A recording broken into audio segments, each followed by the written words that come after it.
Hello বন্ধুরা, good morning. কেমন আছো তোমরা সবাই? আশা করছি তোমরা সবাই খুব ভালো আছো, আমিও ভালো আছি। তো এই সিম্পল হাউস ওয়াইফ জয়শ্রী নতুন আরও একটি ব্লগে তোমাদের সকলকে স্বাগত জানাই। এখন বাজে ঘড়িতে 7:30। তো দেখো, সকালবেলার রোদ্দুরটা আমাদের বাড়ির ঠিক এই কোণা দিয়েই আসে।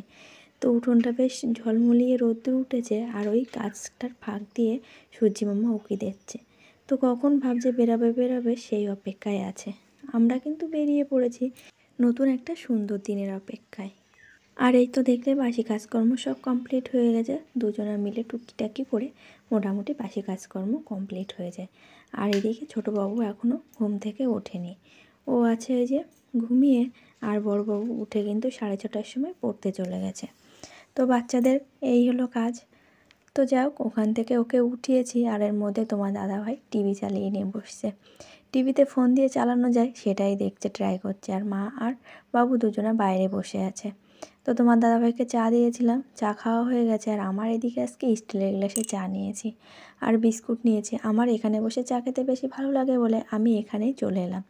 আর বাবুদের কাছকে একটু হরলিক্স গুলিয়ে দিয়েছি, অনেক দিন বাদে কাল রাত্রে আবার নিয়ে এসছে। তো ওই জন্য ওদেরকে বাইরে দিয়েছি। সকলের খাওয়া হয়ে গেছে, সকলকে দিয়ে দিয়েছি। আর আমি এই যে ফাইনালি এসে বসলাম। চাটা খেতে আমার একটু লেট হয়ে গেল, কেননা আমি আবার চাল ধুয়ে দিয়ে আসলাম ভাত বসিয়ে, ওই জন্য আমার একটু বেশ দেরি হয়ে গেল। আর এই স্টিলের গ্লাসটায় অনেক দিন হয়েছে চা খাই না, কেননা বাবুদের ওই কাপেই চা খেতাম কিছুদিন হয়েছে। তো ওরা আজকে যেহেতু হরলিক্স খেয়েছে, তো ওই কাপে আর দখল দেওয়া যায় না। তো ওই জন্য গ্লাসেই আমার সেই পুরনো দিনেই ফিরে এলাম। কিছু কিছু সময় মনে হয় পুরনো দিনটাকে যদি আবার আঁকড়ে ধরে বেঁচে থাকতে পারতাম, সেই ছোটোবেলা যদি ফিরে যেতে পারতাম, তাহলে মনে হয় দিনটা খুব ভালো কাটতো। কিন্তু আমরা অতীত নিয়ে ভাবি, ভবিষ্যৎ নিয়ে কখনো ভাবি না। ভবিষ্যৎ নিয়ে চিন্তা করতে গেলে অনেকটা পিছিয়ে পড়তে হবে। যাই হচ্ছে হয়ে যাক না। অতীত, ভবিষ্যৎ, বর্তমান এগুলো নিয়ে ভাবনা চিন্তা করতে থাকলে কোথা দিয়ে কী হয়ে যাবে তা কিছু বলার নেই। যেটা যেমনই যাচ্ছে সেটাকে তেমনভাবে উপভোগ করাটাই আমাদের সবথেকে বড় কর্তব্য। কিন্তু আমরা সেটাকে কখনো নিজের মনে করে ভাবি না, সেটাকে সবসময় দূর দূর ভরে ভাবি। ওই জন্য ততই আমাদের অতীত, ভবিষ্যৎ, বর্তমান সব কিছু আমাদের গ্রাস করে ফেলে খুব খারাপ একটা সময়ের মধ্য দিয়ে। আজকে যেহেতু সোমবার, তো দুজনকেই নখ কাটার পালা পড়েছে। আজকে যদি নখ কেটে না দিই, তো দুজনের আবার কান ধরে দাঁড় করিয়ে দেয়। আর নখগুলো এমন সাদা সাদা না, যে অল্প একটু যদিও বেশি থাকে সেটুকু দেখলেই বলবে যে কেটে আসিনি। এই করে করে কিছুদিন হয়েছে কান ধরিয়ে দাঁড় করে দিয়েছে। আমি রেগে গিয়ে বলেছি, স্যারকে বলবি আমার মায়ের কাছে ফোন করতে। আর কি বলবো, বাড়িতেই তো স্যার আসে, তো সে বাড়ির স্যারকেই নালিশ জানালাম। তো জানালে সেই থেকে আর একটু কম হচ্ছে, সেটা নিয়ে অসুবিধা আর হচ্ছে না। আর বাবুকে জামা পরাচ্ছি, আর কতগুলো গল্প হলো সেগুলো একটু শুনে নাও, যে কত গল্প করতে পারে। তা বন্ধু চলে আসে, তাই কি হয়েছে? অসুবিধা কোথায়? অনেক অসুবিধা যাচ্ছে। বন্ধু চলে আসে, তাই কি হয়েছে? কি হয়ে গেছে?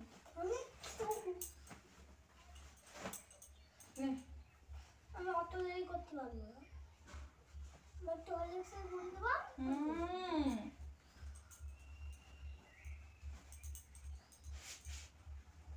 কমপ্লেন গুঁড়ো দেবো। নে ঢুকা পা ঢুকা।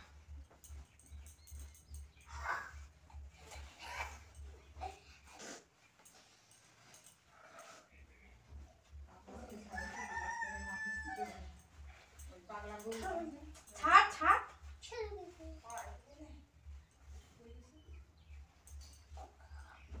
আমি আটকাচ্ছি।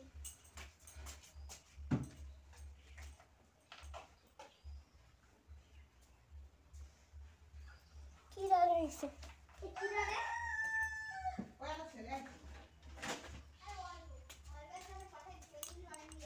এদিকে কিন্তু একজন অলরেডি চলে গেছে স্কুলে, তার খাওয়া দাওয়া সব কিছুই কমপ্লিট করে সে বেরিয়ে গেছে। আর এ একটু ঢিলে, এ যেমন নড়ে, তো নড়লে নড়লো, আর না নড়লে নড়লো না। ঠিক আমার মতন হয়েছে হাব ভাব।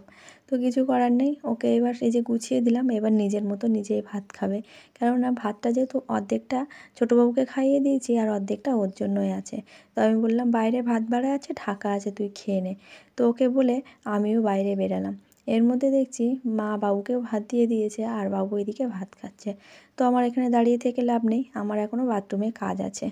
তার মধ্যে আমি যে জামা কাপড় ভিজিয়েছিলাম রোজকারের জামা কাপড় বলে আমি অল্প করে সার্ফ দিয়ে কোনো রকম জল কাচা করে নিই। কেননা প্রতিদিনের জামা কাপড় প্রতিদিন ধুতে হলে এক গাদা সার্ফ নষ্ট করে তো লাভ নেই, কেননা প্রতিদিন তো কত নোংরা করবে বাচ্চারা।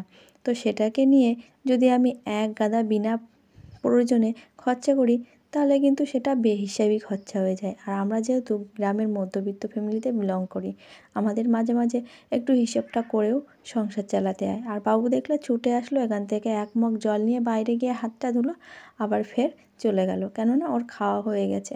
তো খেতে খেতে আমি কিন্তু কলপাড়ে চলে এসেছিলাম যে আমি জামা কাপড়গুলো ধুয়ে মেলে দিই, ও ততক্ষণে খেতে খেতে আমার কাজও কমপ্লিট হয়ে যাবে। তারপরে ওখান থেকে আমি জামা কাপড় মেলে এসে রান্নাঘরের গোছগাছগুলো যে কমপ্লিট করে নিচ্ছি।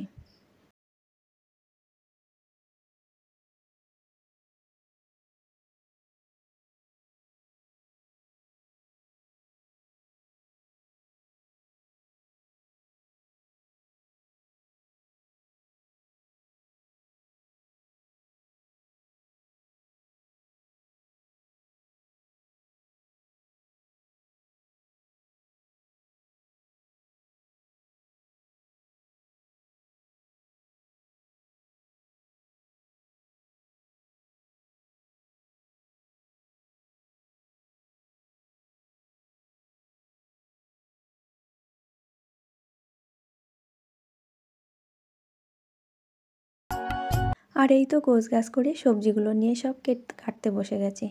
আর সবজি কেটে নিয়ে গুছিয়ে বসলে তবেই তাড়াতাড়ি এগিয়ে যাবে। আর ওদিকে মাছ নিয়ে এসছে, বাটা মাছ, সেগুলোকে মা কাটছে। তো মা কেটে ধুয়ে দিয়ে গেছে, এদিক দিয়ে আমারও সবজি প্রায় কাটা শেষের দিকে। আর শুধু মিচুড়িটা কাটতেই বাকি আছে। তো এর মধ্যে আর লেট করে লাভ নেই, রান্না করতে করতে আমাদের এদিকে মিচুড়িটা কাটা হয়ে যাবে। মেয়েরা হলো মা দশভুজার প্রতিরূপ। তো সেটাকে যে মানবে সে মানবে, আর না মানবে না মানবে, তাতে কোনো যায় আসে না। তো মা দেখো একটা কাজ সেরে মা ওই দিক দিয়ে আরেকটা কাজ করছে, আর আমি এদিকে আরেকটা কাজ ফেলে রেখে আরেকটা কাজ করছি। তো পরপর কিন্তু কারোর হাতেরই বিরাম নেই, এক একজন এক এক রকম কাজে ব্যস্ত আছে। আর এই সাথে বলে রাখি, আজকের ভিডিওটা কেমন লাগলো অবশ্যই কমেন্টে জানিও, ভালো লাগলে একটা লাইক করে দিও। আর নতুন যদি কোনো বন্ধু হয়ে থাকো আজকের আমার ভিডিওটা দেখছো, ভালো লাগলে আমার চ্যানেলটিকে সাবস্ক্রাইব করে নিতে পারো। আর পুরনো বন্ধুরা যারা অলরেডি করে রেখে দিয়েছো তাদেরকে জানাই অসংখ্য ধন্যবাদ, অনেক ভালোবাসা। আর এই তো আমার রান্না প্রায় শেষের দিকে হয়ে আসছে, ভাজাটাই বাকি আছে। ওদিকে তরকারিটাও লাগিয়ে ফেলেছি। আর এদিকে দেখো বাবুর জন্য মাছ ভাজাটা তুলে রেখেছি। ও ঝোলের মাছ খেতে পারবে না, এমনিতেই বাটা মাছ প্রচুর কাটা, তারপরে যদি আবার ঝোলের মধ্যে দিই আরও কাটা হয়ে যাবে। আর এই দিয়ে মা যে লাউ শাকটা কেটে দিয়েছিল সেই লাউ শাকটাকে রসুন ফোড়ন দিয়ে হালকা করে রান্না করেছি। আর এই যে পটল দিয়ে তোমার বাটা মাছের তরকারি।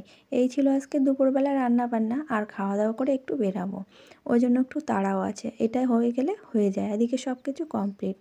তো আমার রান্না বান্না কমপ্লিট হয়ে গেল। আগে তরকারিগুলো সব রেখে এসেছি, এখন এই ভাজাটা আর এই ভাতের হাঁড়িটা নিয়ে যেতে হবে। আর হাঁড়িটা রান্নার পরে একটু উনুনে দিয়েছিলাম। এই হয়ে গেল আজকে দুপুরবেলা রান্না বান্না। তো রান্না করে যখনই স্নান করতে যাব সেই সময় দেখলাম আসলো একজন 10 টাকায় হরেক রকম মাল। তোমাদের দাদাভাই গেছে দাঁড় করাতে। তো কিছু কিছু মাল হয়তো পছন্দও হচ্ছে, তা ওনার পছন্দ মতোই নিতে হবে, আমি যদি জোর জবরদস্তি করি তাহলে সেটা হবে না। আর এই তো গুছিয়ে বেরিয়ে পড়েছি। আর আমাদের এই যে কাছাকাছি হলো ইছামতি নদী। তো নদীটার সূর্যটা দেখে খুব ভালো লাগলো, তাই তোমাদেরকে শেয়ার করে নিলাম। তো চলো বন্ধুরা, ভিডিওটা তাহলে এখানেই শেষ করছি। তোমাদের কেমন লাগলো অবশ্যই কমেন্টে জানিও, ভালো লাগলে একটা লাইক করে দিও। ততক্ষণে পরিবারের সকলকে নিয়ে ভালো থেকো, সুস্থ থেকো, সাবধানে থেকো। আবারও দেখা হবে খুব শীঘ্রই।